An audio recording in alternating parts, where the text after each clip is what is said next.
Good afternoon, everyone, and welcome to class. My name is Kay, as you should know by now, your English teacher, first additional language for grade 9. Thank you so much for joining me, and let's start.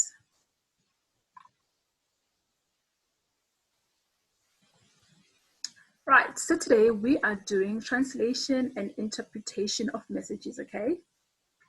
Which is still part of writing that we have been doing for the past couple of days. Right, at the end of the lesson, you will learn to adapt language choices to purpose, task, and audience when speaking and writing. Okay, just a quick recap on what we did yesterday. So we spoke about the differences between informal and formal letter. We said the tone for the informal letter is friendly, it's chatty with an emotional tone, okay? And then we said for the formal letter, the tone is polite and straight to the point, okay? So when it comes to formal letters, we have been talking about the tone that is polite, that you shouldn't write in an impolite tone. So we've been talking a lot about this polite tone, like in your own words, when you hear polite tone, what do you think is required from your writing? Or what is it that you know about the polite tone? Or even the word polite? You can just type your answer on our chat box, or you can just hold on to it. I will show you guys a quick video, and then after the video, we can discuss the polite tone, okay? Right, let's just watch this quick video. Okay, on top, that's the name of the video, just in case you want to check it out on YouTube a bit later on, because I only took out the part that I need you guys to see. So if you want to see the entire video, you can go on YouTube and check it out. Communication is how we get information to each other. We have many ways of communicating with all the different people in our lives.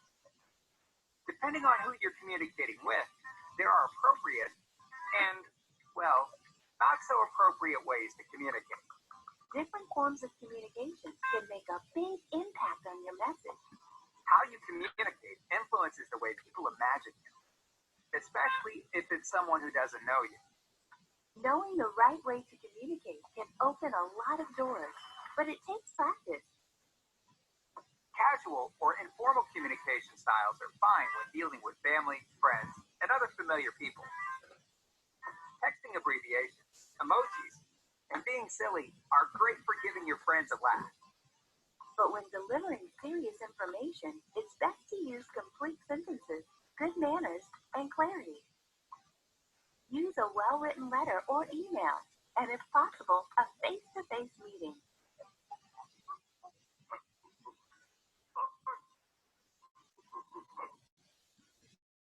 That's the end of our video. I'm gonna play it for you one more time. Communication is how we get information to each other. We have many ways of communicating with all the different people in our lives. Depending on who you're communicating with, there are appropriate and, well, not so appropriate ways to communicate. Different forms of communication can make a big impact on your message. How you communicate influences the way people imagine you, especially if it's someone who doesn't know you. Knowing the right way to communicate can open a lot of doors, but it takes practice. Casual or informal communication styles are fine when dealing with family, friends, and other familiar people. Texting abbreviations, emojis, and being silly are great for giving your friends a laugh. But when delivering serious information, it's best to use complete sentences, good manners, and clarity. Use a well-written letter or email, and if possible, a face-to-face meeting.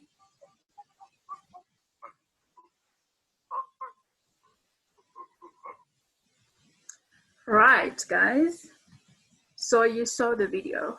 What was the video about, or what did you pick up from the video? You can just type your answer on our chat box. What was interesting for you? What did you pick up? What did you notice? What was the video about according to you? Anything, guys, you want to say regarding the video?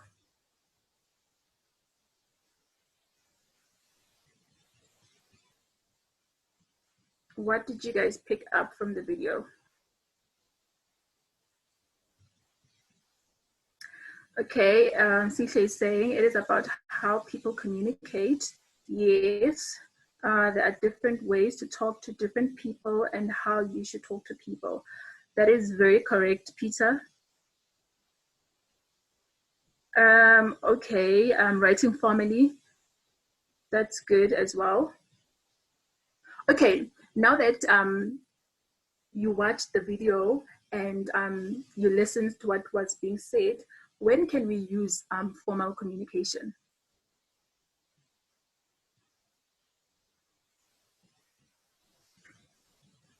Based on what we have been doing for the past couple of days and based on what you heard from the video, when can we use formal communication?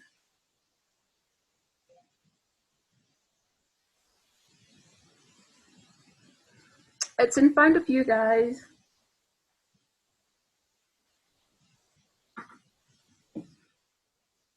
It's right in front of you.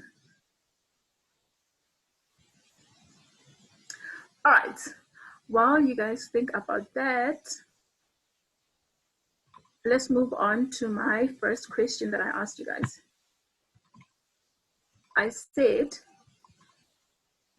when we talk about polite, whether it's the polite tone or the polite language, what is meant by polite when you are told to use a polite tone, a polite language?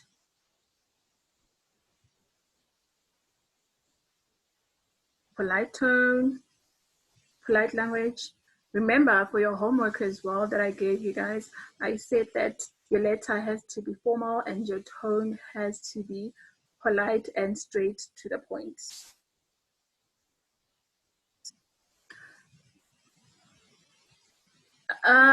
Okay, I see Peter is saying, okay, you guys are answering the previous question that we use formal communication when you're talking to people you don't know, okay?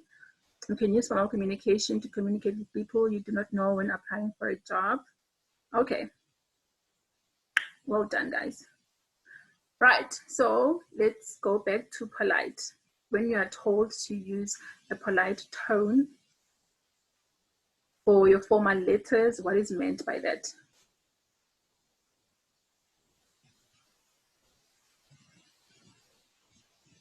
Yeah, that is correct, that you know you use the tone when you're writing to the media or writing a complaint or something. That is correct. But what is meant when they are saying use a polite tone? Or what is it about, right? Okay, by polite tone, it means that showing manners and respect in your speech, okay? Showing manners and respect in your speech. So it doesn't really have much to do with being friendly, but showing manners and respect in your speech. That is why when you are writing a formal letter, you don't use abbreviations, you don't use contractions, you don't use, you write in full when you are writing a formal letter, okay? Right. Also, the reason being that you need to use a polite tone, because with formal letters, you don't want to sound rude, you don't want to sound demanding or too honest. So it's very important that you use a polite language. So you can still state your facts and what you want, but at the same time, you must keep respect and manners in your speech. Okay, so that is what is meant by polite tone or polite language.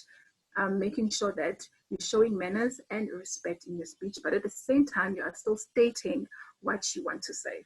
Okay, let's have an example. Okay, so let's say you went to a clothing shop to buy a dress, but now you like the dress that you see, but you want it in a different color. Right. So the language that I've used here, it's informal. So if I was to say the same thing, but using formal language, what would I say, guys? Or which word would I change? You can just type your answer on our chat box.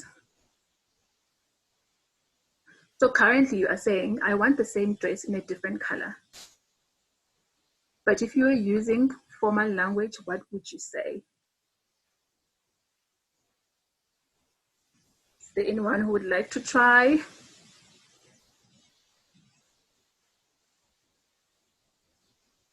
Okay, so you would say, I would like the same dress in a different color. Okay, you're no longer saying you want, because when you say you want, you are sounding as if you are demanding, okay? But when you're using formal language, you're saying, I would like the same dress in a different color. Okay, so common words that are used for formal language: please, may I, excuse me. Are there any other words that you guys can think of that are part of formal language?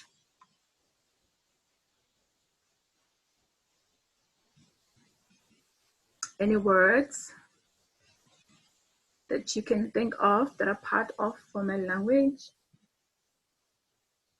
I hope you have your pen and papers, because we are going to be doing a little bit of writing right after this.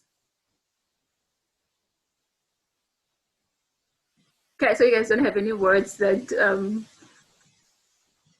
that we can use for formal language that you are familiar with, that you've heard before? Okay, let's try and do this task quickly. We are going to do it and mark it together.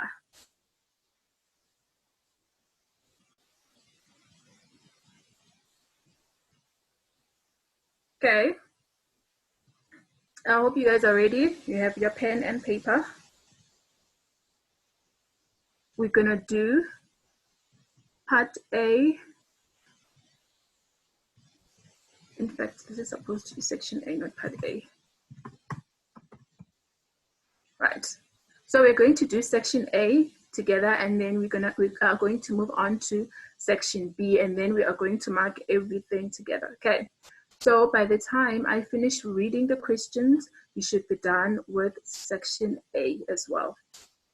Okay, this is very, very simple. This is just practice for you to be familiar with formal language, okay? How to use it and also when to use it, okay? So section A, we are doing polite language, the one that we just spoke about. So the statement says, imagine that you are sitting at the breakfast table. Make the requests or offers described. Use polite language, okay? So for number 1 to number 9, okay, you are going to use the polite language in terms of saying whatever you want to say. Like for an example, for number 1, they say you would like to have some juice poured. So how would you say? How would you ask for the juice using the polite language? Okay, I hope I'm making sense, okay? So imagine yourself sitting at the breakfast table, right? You want to make requests or the offers that are described, and you need to use polite language, okay? So how would you say all of these things from number 1 to number 9? Yes, but Peter, please don't share your answer now. Write it down. That's correct. If you're looking for number 1, Peter has already shared number 1, but write it down. Okay, we will share answers once everyone is done, okay? Cool. So number 1 says you would like to have some juice poured. So how would you say that using polite language? Number 2, you would like to get your neighbor to pass you the toast. So what would you say? Number 3, offer the butter to someone at the table. Offer the butter to someone at the table. So how would you offer the butter to someone at the table? What would you say using the polite language? Okay, number 4, you would like to get your neighbor to pass you the jam. He is talking, so you need to interrupt him politely.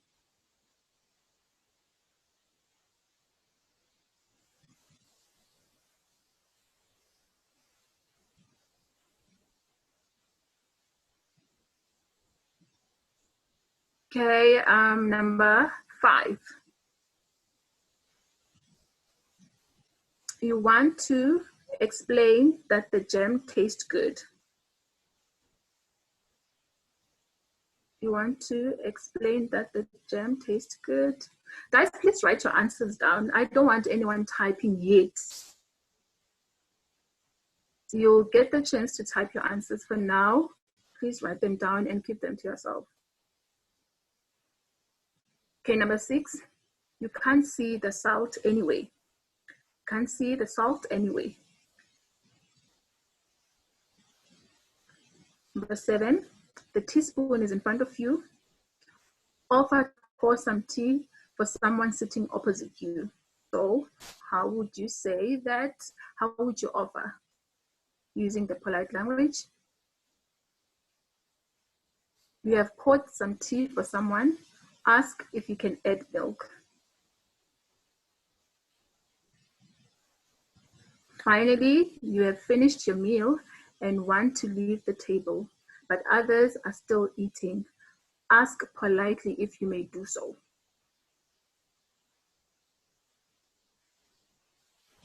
Okay. I hope you guys are taking notes, hey? So when you're sitting with people at the table, you don't just, stand up and then leave. You ask. So this is very interesting. I would like to hear you guys' answers for number 9. What would you say? Right. So everybody is done. Let's move on to section B.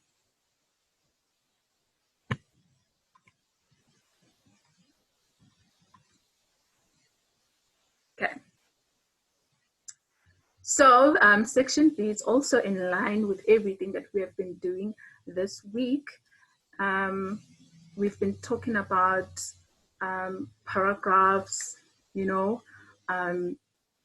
topic paragraph and all of those things. So I would like to see how you guys are going to tackle this one, okay? So the Department of Health plays an important role in preventing violence. PHC professionals are being trained in victim empowerment and trauma support. Healthcare professionals are also receiving advanced training in managing complicated cases of violence in secondary level victim empowerment centers established by the Department of Health in some provinces. There are also violence prevention programs in place in schools and in some provinces. Okay. So now, identify the topic sentence in the above paragraph. That one is very easy. Identify the topic sentence in the above paragraph.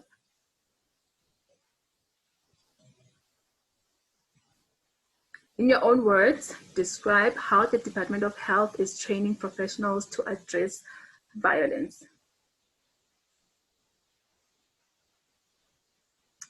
Number 3, what type of institution has the Department of Health established?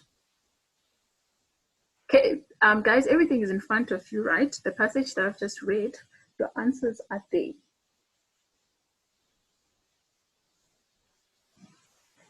Okay, number 4, what is the Department of Health doing in the education sector? And then our final question, imagine that you are criticizing the Department of Health. Identify a limitation in the attempt to prevent violence.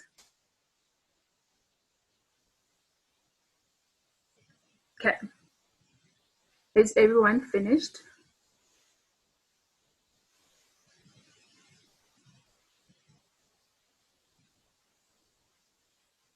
Okay, I see CC is still busy.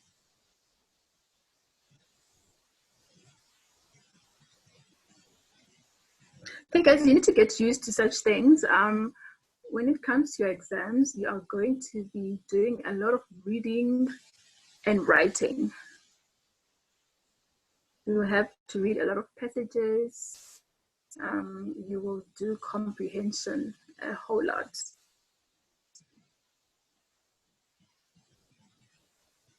So you can use this time, you know, to practice and be familiar with these things. So by the time you get to go back to school, you have already mastered these skills. Okay, guys, are we done now?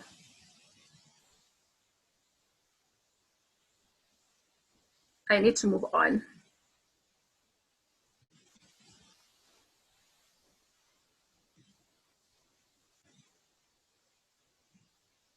Okay, awesome. Let's move on.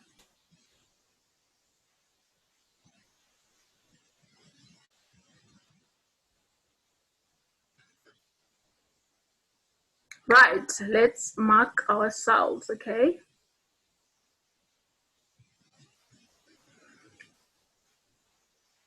So number one, what else did you guys have? There's an answer that, I don't know whether it was Sihle. I think you used may I, which is also correct. Remember guys, just because I have my answers on screen, you can still share your answers as well. You might have something that I don't have, but it is still correct as well.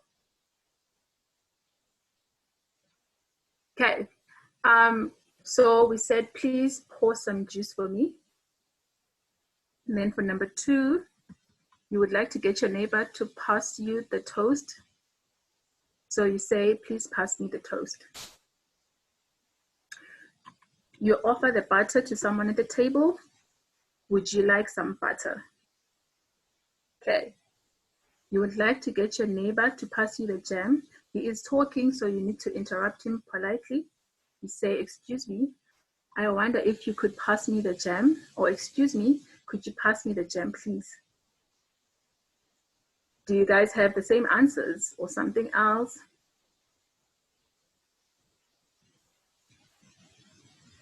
Okay, you want to explain that the jam tastes good. C.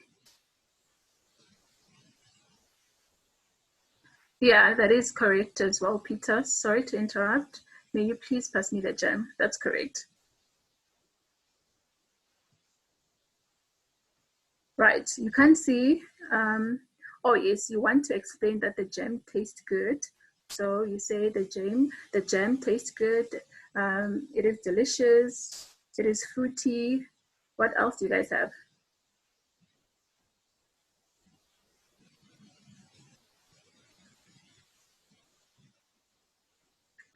The jam is quite exquisite. That's correct as well. The jam tastes fruity. Yes, guys. Right. You can't see the salt anywhere. Have you seen the salt? Do you have the salt? Do you guys have something else?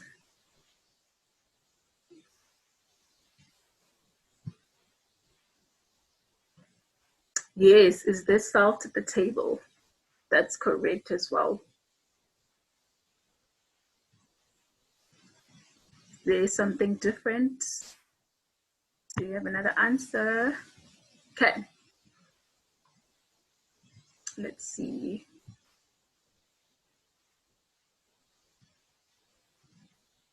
Okay. So the teapot is in front of you. Offer to pour some tea for someone sitting opposite you. So I said, may I pour you some tea? What do you guys have?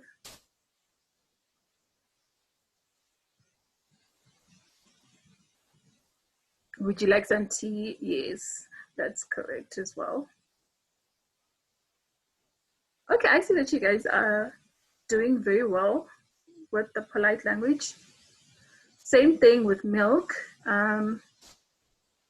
May I add milk, or would you like some milk? What else do you guys have? Right. You have finished your meal and you want to leave the table, but others are still eating. Ask politely if you may do so. What do you guys have?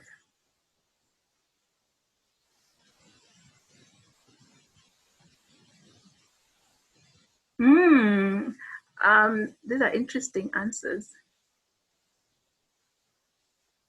Would you like some tea? Do you take milk with that?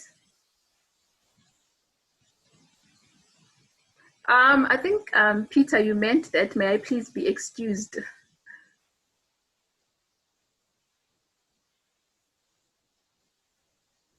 So may I please be excused? Could I be excused? Would you excuse me from the table? What else?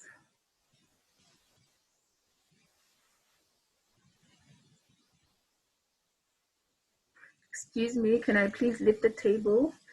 That's correct as well. That's a good one, Sise.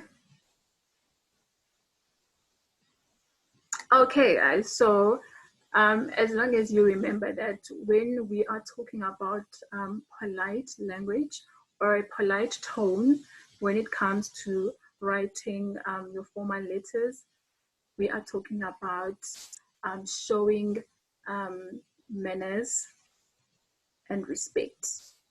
Okay, showing manners and respect. Right, let's move on to here. Okay. So the topic sentence for the above paragraph, it was very obvious, guys. The Department of Health plays an important role in preventing violence. Okay. Reason being, everything else that follows after that, it's supporting that first sentence. Okay.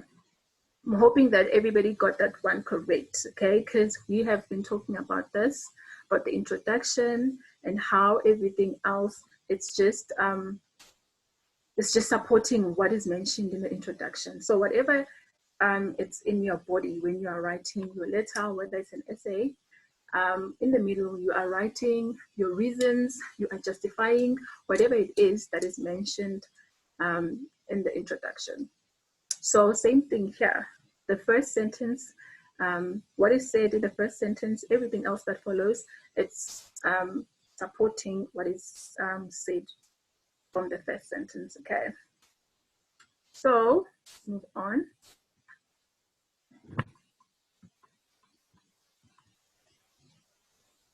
In your own words, describe how the Department of Health is training professionals to address violence.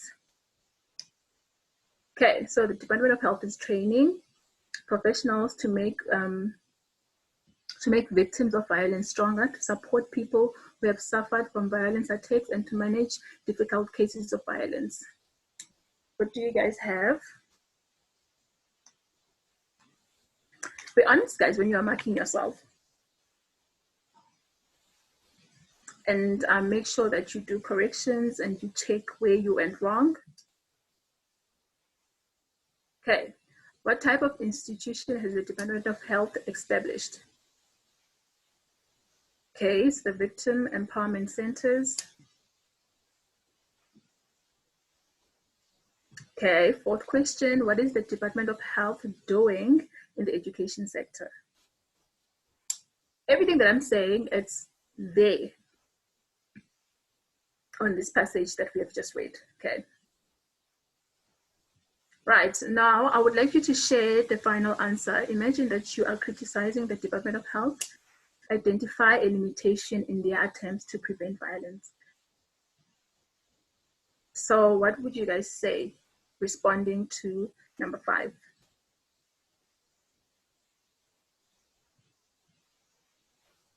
Just take a guess, guys. Attempt, please.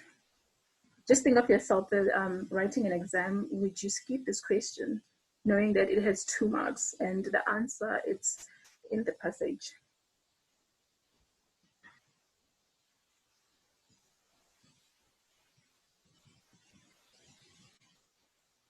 Okay, Peter is saying that he was not sure how to answer. Okay, so what confused you, Peter?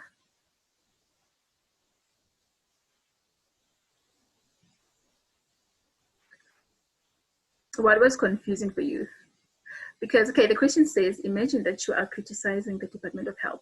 So based on what you read here, after you have read this, try and criticize what they've read here by identifying a limitation in their attempts. So all of these things that are mentioned here in this passage, it's attempts to prevent violence, okay? So just, you are being asked to look for a limitation here from their attempts in limiting violence or preventing violence. Okay, if you notice, the last sentence says there are also violence prevention programs in place in schools, and then it says in some provinces. So not all provinces have this prevention programs in place. Only in some provinces. So that means they have only established the empowerment centers and violence prevention programs in some provinces, not all provinces, okay? Of which, in a way, it is not fair, because at the end of the day, all provinces experience the same things. Okay, Peter, how do you feel about the question now? Do you better understand it? Guys, you are submitting your things today, hey? Today. And I see a large number of you guys haven't submitted. A large number haven't submitted. Right. Okay, so guys, it's very important to make sure that you read the question properly. So if you are being asked to criticize, you need to know what is being required out of you. And if you are being asked to identify a limitation, which means you need to go back to the passage and look closely and make sure that you identify what you are being asked to do. Okay, right. Are there any questions regarding this section?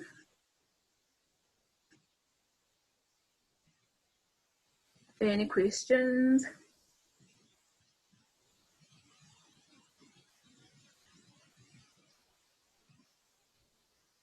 Okay. Right, so just to summarize everything. Okay, wait, I think I'm seeing.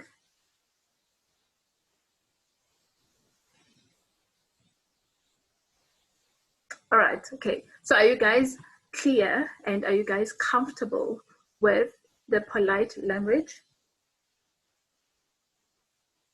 And are you guys going to be able to use it when you are being asked to write, when you're being asked to write a letter?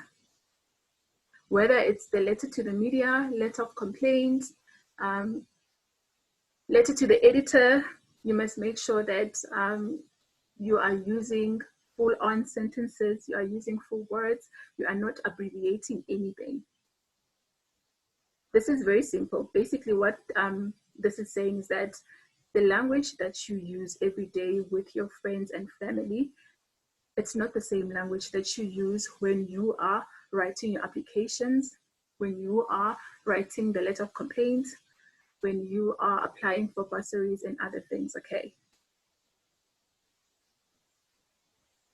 Right, I'm glad that you guys understand. Please make sure that you attempt writing that letter. Today, I just wanted to make sure that you guys are clear on the polite tone or polite language, but I want you to make sure that you spend time in writing your letter, and I am looking forward to reading them. Yeah, remember, when I'll be looking at your letter, I'm looking at it to help you and to give you feedback on what you can work on what you can correct, and also to give you praise whereby you have done exceptionally well. Okay, guys, thank you so much. I will see you guys tomorrow. Yeah, you can submit your homework anytime today, but after today, I won't be taking any work. Right, enjoy the rest of your day. Don't forget to follow us on social media, and I will see you tomorrow.